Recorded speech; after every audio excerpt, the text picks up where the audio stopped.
folks. Welcome to Resistance Live for the 11th of June, 2025. Yeah, everything just seems to be kind of escalating nonstop, and not because of anything that people who are protesting are doing. So we're in the thick of it. We have a lot to talk about today. But first things first, today for our visually challenged viewers, I'm wearing a sleeveless cream-colored sweater. I am a dirty blonde-haired, pink-skinned, green-eyed woman, and I am sitting in front of my bookcase and my yellow utility cart, as usual, coming to you from occupied Muncie, Lenape, and Mohican land. Okay, so last night there was a curfew in downtown Los Angeles.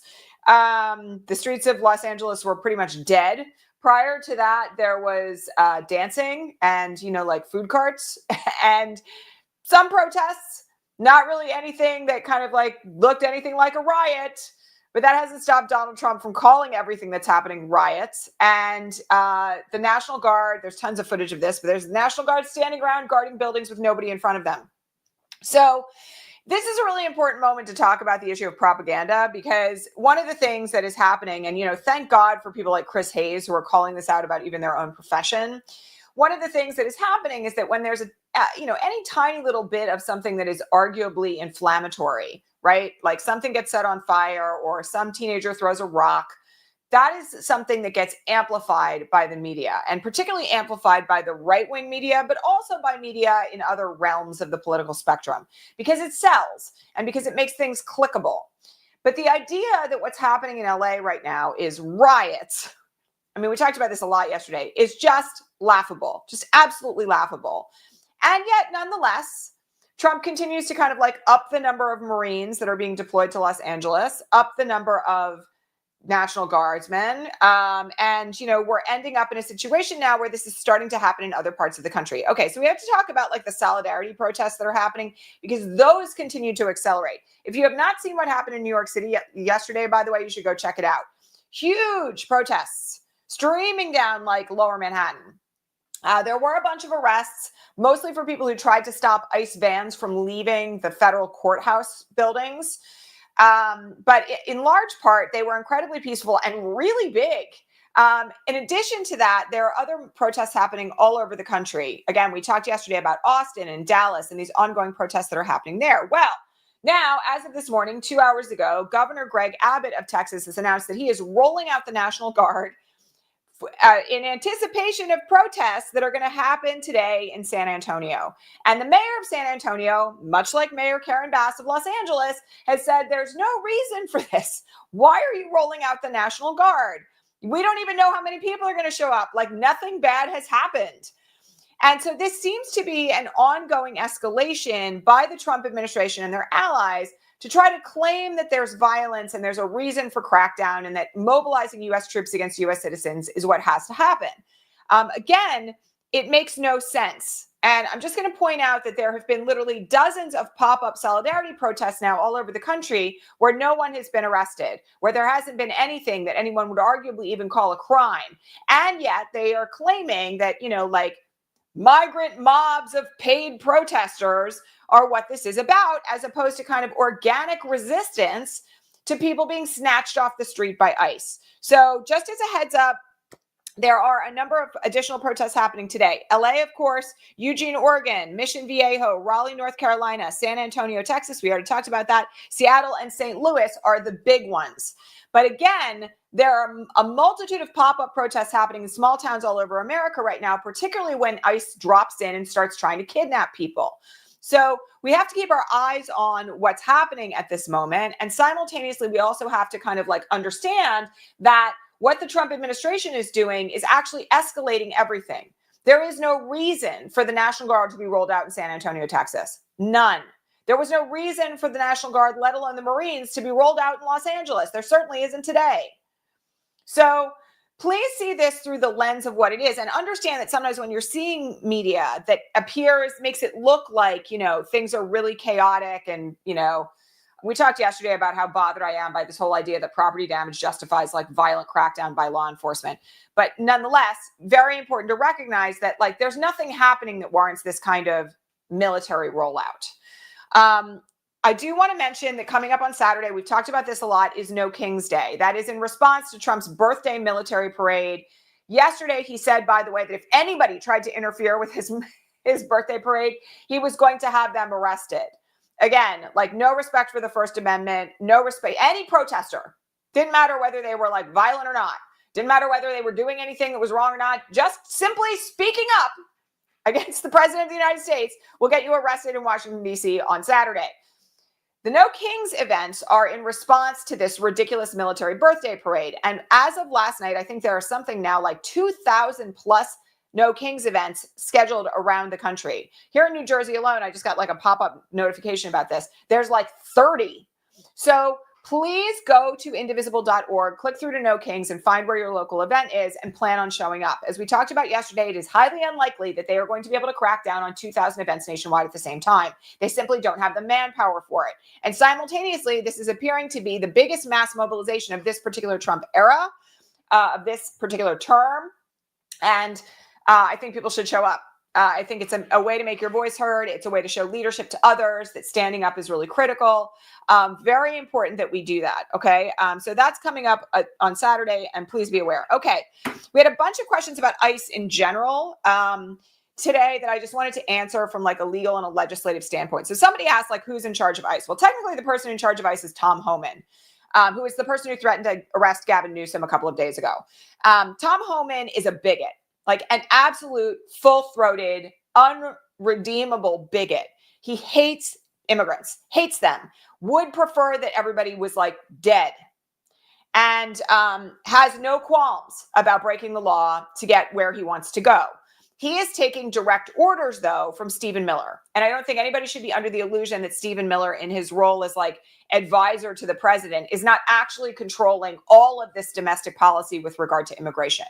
There are multiple breaking stories this morning about the fact that Stephen Miller kind of lost his shit last week when this whole scandal broke about Elon Musk potentially stealing his wife, and said that not enough people were being arrested and ordered ICE to go into 7-Elevens and Home Depots and places where there were no indications that anybody even remotely undocumented might be, but literally to just start detaining people, checking papers and starting to arrest people. And even in some cases, not like literally not checking papers, just rounding people up. There's a breaking story from this morning that a U.S. citizen pregnant woman in Los Angeles, 9 months pregnant, born in Hollywood, claimed showed ICE that she was a U.S. citizen, and they took her into detention anyway. No surprises here. She's brown, but she's a U.S. citizen giving birth to a U.S. citizen, and they took her in anyway and detained her. Crazy. So, one of the things that I want people, sorry for the dinging, I'm going to actually turn that off right now. One of the things that I actually am really concerned about here right now in the context of how these orders are being given is that it's very clear that Stephen Miller doesn't care, and neither does Tom Homan, whether or not there's any pretext for arrest or not. They're literally just rounding up brown people, which, by the way, is ethnic cleansing. That's what ICE is doing. And so there's the way in which this would be dealt with in any other realm would be through a process of impeachment, right? Because anybody who is a congressionally approved nominee or, an official working in the executive branch can be impeached, right? Or fired, of course, or they can be forced to resign. There's various ways in which this could be handled. So somebody asked a question about whether or not Congress could rein in ICE. Well, the answer to that is yes, if we had a functional Congress and we had a president who was willing to sign legislation. Okay, so I have to remind everybody, in order to pass new laws in this country, here's our Schoolhouse Rock moment, a bill has to pass the Senate, it has to pass the House, it has to go through the reconciliation process. If there's any differences between the House and the Senate, then the reconciled bill has to be voted on again by both bodies of Congress, and then it has to go to the president to be signed. So House is under control of the Republicans, albeit by only like one vote. Senate is under control of the Republicans by about 3 or 4, depending on who shows up, because, John Fetterman doesn't show up to vote anymore for the Democrats.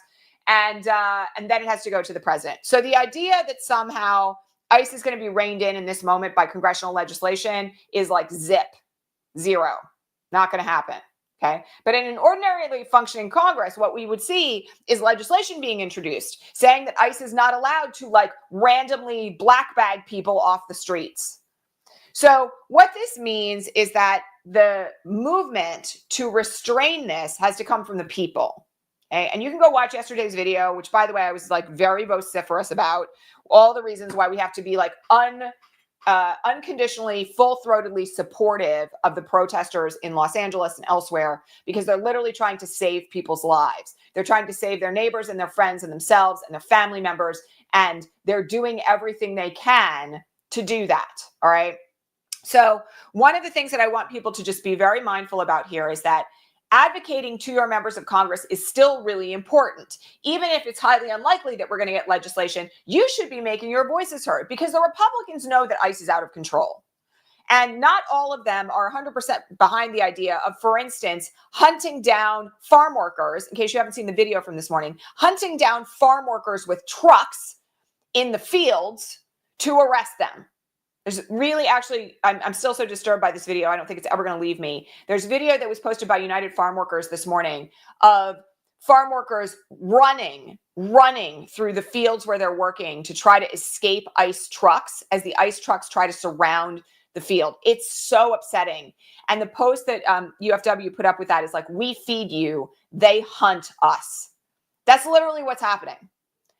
And, you know, the reality of this moment is that, you know, we the people don't stand up. It's very unlikely that anything is going to change. In fact, it's quite likely that it will get much worse. So you have to continue making your phone calls. Even if you have the most MAGA representative, you need to be calling your reps and your senators about this stuff like every day. How outraged you are, how disgusting it is. What do they intend to do to stop it? How are they going to rein in what Tom Homan and Stephen Miller are doing? The persecution that they're putting on people's lives and families. The fact that they don't care if anyone's been accused of a crime. They don't care if anyone is a U.S. citizen or not. They don't care. What does your senator and representative intend to do to stop it? That's a very good question to ask in a phone call that you make. Like, these people work for us. Like, I have to remind you of this. I know that it's very easy right now to be cynical and bitter about what's happening in Congress. Believe me, I have my moments, but they work for us.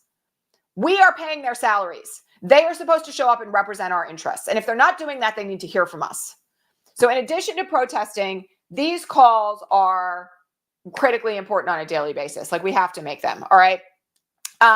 Okay. Yeah. Speaking of media, disinformation and the like, Terry Moran has been fired by ABC. In case you were wondering why. Oh my God. Terry Moran had the nerve to basically call Stephen Miller evil in a post on Twitter. That's literally all Terry Moran did. He literally just like posted that there's something wrong with Stephen Miller's brain, like basically that he's one of the most evil and slimy people that he's ever met. That's all Terry Moran did. That got him fired. I will remind you that ABC has already bent the knee to the Trump administration by paying off the Trump administration. I think it was $15 million on claims that George Stephanopoulos' interview of Trump officials had been unfair. So, you know, Disney owns ABC. You can do with that information what you wish. But the one thing I will say is that I think that Terry Moran has been liberated now. And much like other folks who have recently lost their jobs, like Jim Acosta and Mehdi Hassan and others, we will likely see him popping up on an alternative media site soon with his own platform. And that will be a good thing. You know, I will just remind everybody, Terry Moran at one point worked for Fox. He's not necessarily the most progressive reporter among us, which is yet again another sign of like where we are. Right? Things are not normal in media land. So that'll be interesting to watch. Okay. Gavin Newsom gave a speech yesterday. You all know I have very mixed feelings about Gavin Newsom right now. But the speech he gave yesterday was really quite good. And this is like the 10% Gavin Newsom that I really want to see like 100% of the time. Good Gavin versus bad Gavin, as the Californians refer to him. This was good Gavin. That basically said, you know, Trump's trying to destroy democracy. What's happening with the rollout of the Marines and the California Guard is unwarranted and unlawful. He's trying to escalate and create a crisis situation here, and we have to stand up and defend the country. Really well done speech. And you can go read the transcript, by the way. The transcript is published in lots of places. It's worth your while if you have not. It's short. And honestly, it was really well done. I know there are people now who are like, oh, he's running in 2028. Well, we'll see about that. I mean, you know, he did a lot of damage to himself with the recent interviews on his podcast. All that said, at this moment, it's very important that he's standing up and doing the right thing. And so we are allowed to have complex ideas about human beings, including politicians, and they're allowed to be complex. There are a lot of things about Gavin Newsom I don't like, but at this moment, I'm really glad that he's taking this posture with regard to this issue. So you should go check that out. Okay. Somebody asked me a question about what's happening with CCOT. So Again, this is one reason why our longstanding viewers are ahead of the game on this recent order. So remember, Judge Boasberg said every single person in CCOT deserves due process. We talked about this last week. I have given you, the DOJ, a week to tell me how you intend to get due process for all the people that you've deported to CCOT, so that they can file petitions for habeas corpus if they want to, so that they can speak to lawyers. Give me the plan for how you're going to do that. Well, Trump immediately appealed that to the DC Circuit, the Circuit Court of Appeals for the District of Columbia. And this morning they issued an administrative stay. I feel like I'm teaching in my old Columbia Law School days. Does anyone want to tell me what an administrative stay is? Because I'm sure you guys remember. I can't call on people by raised hands right here, but I'm going to tell you what it is. It is a standard procedure when a court of appeals is deciding whether or how they are going to rule on a case. Okay. So the administrative stay says just for a few minutes, really what it means is like a few days, just for a few days, we're going to stay the lower court's order while we consider what's happening next. Okay. This does not mean that they have overruled Judge Boasberg. Quite the contrary. It means that they are considering the case. Okay. So for anybody who's like, oh, well, there that goes again, not so. Okay. Administrative stays are very common. They are done at the circuit court and even at the Supreme Court level on a routine basis. So nobody should be kind of getting like into a twist about the idea that the provision of due process to everyone in CCOT is gone. It's not. Yes, exactly. Thank you. An administrative stay equals pause to review stuff. That's exactly the non-legal lingo that we need here. All right. So that's that. All right. Trump is in court this morning, or at least his lawyers are, trying to get his case where he was convicted of 34 counts of document fraud in furtherance of manipulating the 2016 election, moved to federal court. The reason why he wants it moved to federal court is then the DOJ is going to defend it. And they're going to claim that because he's currently the president under DOJ policy, he can no longer be prosecuted. The case should be thrown out. This is extremely unlikely to happen. And I know people are really wound up about it, but this was a state court trial under state law for crimes committed in the state. Okay. There's not any argument here that there's a federal court nexus for the claims that Donald Trump engaged in document fraud. The document fraud cases, the document fraud events took place in New York City. Okay. And all of the crimes against him were prosecuted under New York state law, not federal law. New York state law. You can't, by the way, try crimes under New York federal law in New York state law. You can't do it. You can try, like, there's cases where, like, you can try in federal court, you can try federal crimes with New York crimes attached or state crimes attached, but it doesn't work the other way. So this is one that he's likely to lose. He already lost it in federal district court. So nobody should be kind of like wound up about that one either. And I'm just going to remind you all that he's already essentially had a sentence waived on this as a result of being reelected. So it's kind of a nothing burger, to be honest, at this point. Okay, there was a lot of people wound up about what happened yesterday at Fort Bragg, about the fact that there were soldiers cheering for Donald Trump behind him, and the generals did not speak up. And, you know, Hegseth made some really horrible comments. And meanwhile, it looks like the whole U.S. military is cheering for Trump. Lo and behold, late last night, some news broke about this, that when Trump's PR team, the press secretary's office, etc., went in to set up this event, they gave the military at Fort Bragg orders about who was allowed to sit behind Trump and who wasn't. And they're like deeply offensive. Like, first of all, they said nobody who looks fat is allowed to sit behind Donald Trump. Nobody who doesn't support Trump is allowed to sit behind Trump. They can go sit somewhere else. We don't want eye rolling or like huffing on camera at things that the president is likely to say. So they selected out anybody, and they gave the soldiers an opportunity of, like, if they didn't like Trump, they should go sit somewhere else. And that made this look like our entire military was backing up Donald Trump when it's not. And to be honest, there are lots of things about this particular event that were like unlawful and unethical. And yes, the generals should be speaking up. I don't disagree with that point at all. But at the same time, please understand that this was a PR stunt, that no one should take from this.